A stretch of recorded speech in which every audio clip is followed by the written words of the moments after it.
Mesdames et messieurs, bonsoir. Merci d'avoir choisi Top Benji pour vous informer en ce jeudi 2 mai 2019. Vous regardez présentement votre principale édition d'information. Soyez la bienvenue. En ouverture de ce journal Actualité en rappel, les responsables politiques du Parti démocratique gabonais de la province de Logo-Maritime ont organisé ce 27 avril 2019 à la foire municipale de Port-Gentil une grande caravane médicale suivie d'une grande messe écuménique à l'endroit des personnes malades en général, mais aussi du chef de l'État, Ali Bongo Ondimba en particulier. Le compte rendu dans cet élément signé de notre rédaction. Dans une démarche de porter secours et assistance aux personnes malades dans la capitale économique, le Parti démocratique gabonais a organisé une caravane médicale gratuite avec remise de médicaments aux personnes nécessiteuses.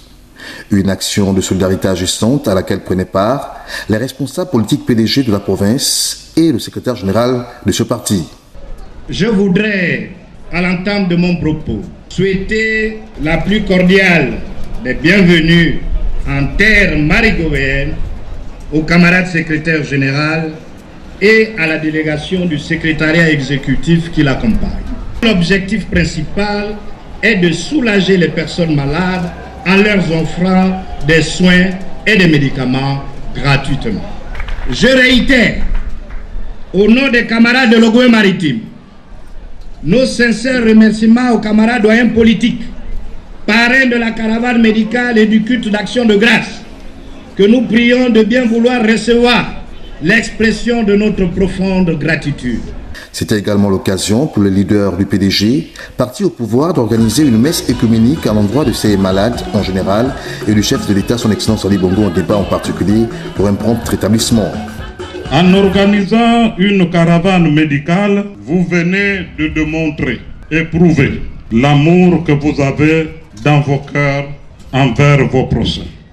Nous demandons à Allah le Très-Haut, à travers ses bons noms, d'accorder à son Excellence une santé de fer, la longévité, dans le bonheur. Bénis nos dirigeants, assiste-les dans leurs lourdes tâches. Seigneur, nous te demandons d'anéantir toute idée de haine, de mépris, de rejet de l'autre, de l'exonophobie, du tribalisme. Alors dites ensemble après moi, Seigneur Jésus, nous avons écouté ce petit message, mais j'ai compris quelque chose. C'est toi qui es le médecin par excellence. Je te prie de venir dans ma vie, de me pardonner mes péchés. Sauve-moi ce matin. Au nom de Jésus, j'ai prié. Avant la clôture de cette cérémonie de partage, d'amitié, de solidarité et d'action de grâce, le secrétaire général du Parti démocratique gabonais a exhorté les populations venues nombreuses pour la circonstance de continuer à prier pour le président de la République, son Excellence Ali Bongo Ondimba. Les hommes et les femmes de Dieu sont venus lancer. Il s'agit pour chacun de nous de continuer à prier. Des danses du terroir et animations folkloriques ont constitué la trame de cette caravane médicale organisée ce 27 avril 2019 à la foire municipale Pierre-Louis Algonjo-Okawe de Port-Gentil. Dans la capitale administrative du pays, outre les problèmes liés aux nouveaux critères d'attribution de bourse, les conditions d'apprentissage pour les élèves et d'enseignement pour les professeurs semblent rester en nombre incalculable. C'est le cas de l'insalubrité au sein du lycée de Siban dans le 6e arrondissement de Libreville. Armand Evamba pour le constat. Les problèmes d'insalubrité autour des établissements scolaires publics, comme ici au lycée Siban, au quartier PK9 dans le 6e arrondissement de la commune de Libreville, où les hautes herbes, les poubelles, les eaux usées, les rats et odeurs nauséabondes sont le lot quotidien des apprenants, enseignants et le personnel administratif de cet établissement qui passe près de 7 heures par jour dans ces conditions insalubres et exposées à tout danger. Une situation qui semble ne pas toucher la direction du lycée ni le ministère de l'Éducation nationale. Sinon, comment comprendre que l'on puisse laisser un lycée public croupir dans l'insalubrité, réduisant les conditions de travail déjà précaires et attendre à la fin d'année des bons résultats? La direction du lycée n'a-t-elle pas les moyens financiers pour l'entretien? Autant d'interrogations qui mériteraient des réponses. L'école gabonaise qui est déjà malade à cause des mauvaises politiques et de l'incapacité des gouvernants à trouver des solutions durables aux problèmes qui minent sa bonne marche est à la croisée des chemins. Les gouvernants sont plus que jamais interpellés à réagir au plus vite pour la sauver. Si le Gabon veut atteindre les exigences du millénaire et espérer un développement efficient, il doit mettre l'éducation au centre de tout, car elle est le soubassement de toutes les nations fortes et prospères. L'ignorer est un crime fait à l'encontre de la jeunesse gabonaise. Vie syndicale à présent, Louis Ngomon, c'est le nom du secrétaire général adjoint de la COSIGA. Celui-ci dénonce certaines mauvaises pratiques au sein de la confédération syndicale à laquelle il appartient. Il dit y avoir des troubles faits. On l'écoute au micro de nos confrères de la RTN. En syndicalisme, le bicéphalisme, c'est deux hypothèses.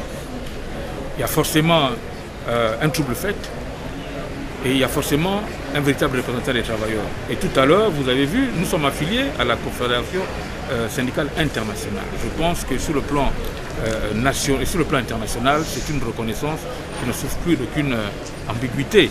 Maintenant, sur le plan national, si les pouvoirs publics qui ont la latitude, notamment au niveau de la gestion de l'ordre public, si les pouvoirs publics ne font pas leur rôle, je suis désolé, c'est quand même malheureux parce qu'en réalité, même si les pouvoirs publics ne doivent pas se mêler des activités du syndicat, ils ont quand même ce rôle de régulateur de l'ordre public dans le pays. Ils ont quand même le devoir de savoir à qui ils ont affaire, parce qu'on pourrait très bien avoir affaire à un syndicat de criminels.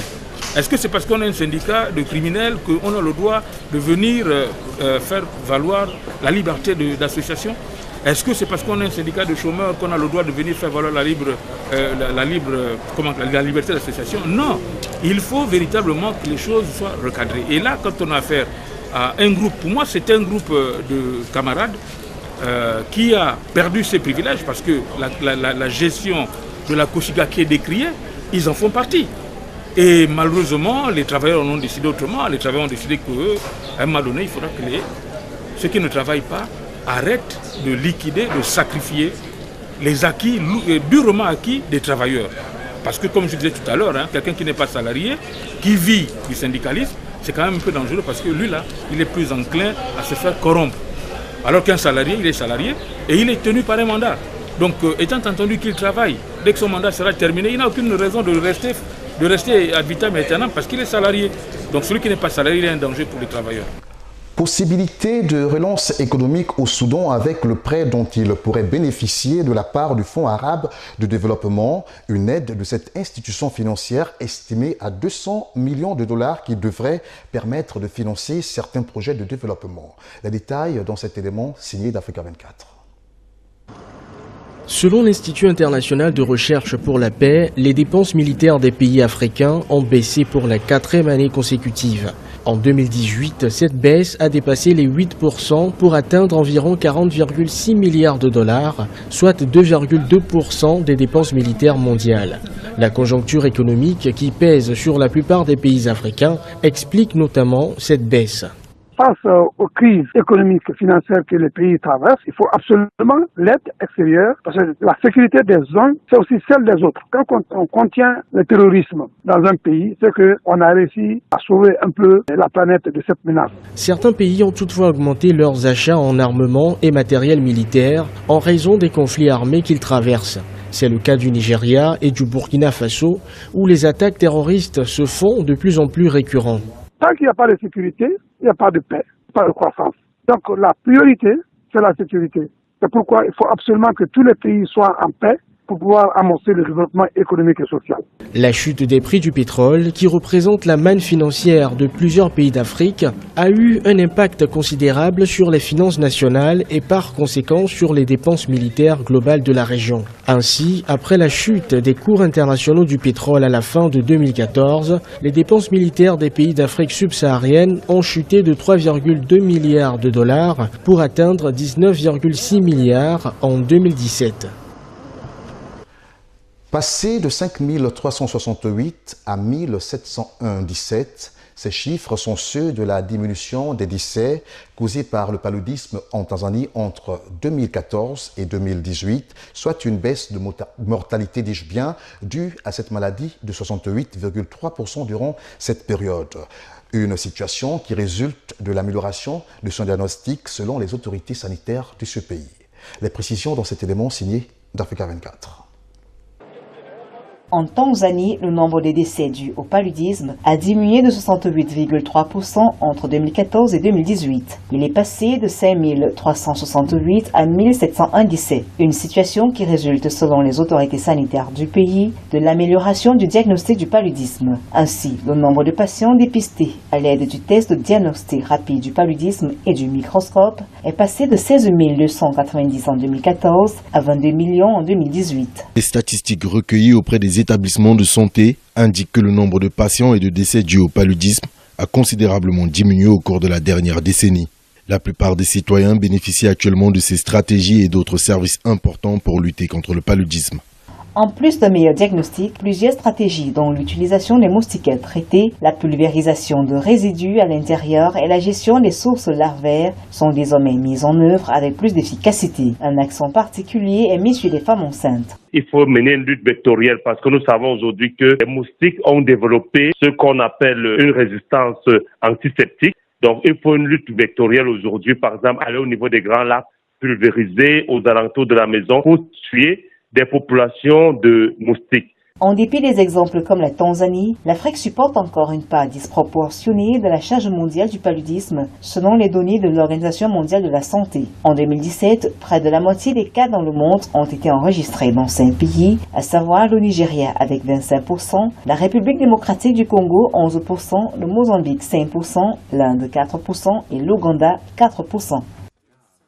Refermons cette édition d'information avec une petite page de sport. Revenons dans la capitale économique où dans le cadre des éliminatoires comptant pour la Coupe du Gabon de basketball, l'association sportive de Stade Mondji catégorie masculine 2e division était opposée à Pirenco Basketball au stade Ambonguia de Port-Gentil ce samedi 27 avril 2019. Le résumé de cette rencontre dans cet élément signé de Kelly Diwanda de notre rédaction. L'association sportive Stade Mondji, en blanc-bleu, discipline basketball, était opposée ce samedi 27 avril 2019 au plateau sportif Ambonguila à la formation de Pirenco Basketball vêtu de bleu dans le cadre des éliminatoires de la Coupe du Gabon. Plus adroit dans les shoots à 2 points et les lancers, Pirenco Basketball va prendre le large dans cette rencontre en inscrivant à la pause 35 points contre 22 pour l'AS Stade Mondji. Au retour des vestiaires, les poulains d'Eric Yembi ne vont cesser de commettre des erreurs tactiques et défensives, ce qui va permettre à l'équipe de Pirenco d'organiser son jeu tout en alourdissant le score. Au terme des 4 fois 10 minutes, les basketteurs de 2e division de l'AS Stade Mondji vont finir par craquer et s'incliner 45 points à 78. Déception totale, on va dire. On a commencé le match à 7. C'était difficile de jouer sur notre système, sur la vitesse. On a essayé de gérer, malheureusement. On n'a pas bien abordé la rencontre. On s'est fait distancer dès le départ. C'était difficile pour nous de revenir. En fait, on n'a pas joué sur notre registre. Notre registre, c'est la vitesse. Les petits n'ont pas carburé comme d'habitude. C'était difficile. On va dire que l'opposition était quand même détail. Parce qu'on a quand même pris 20 points.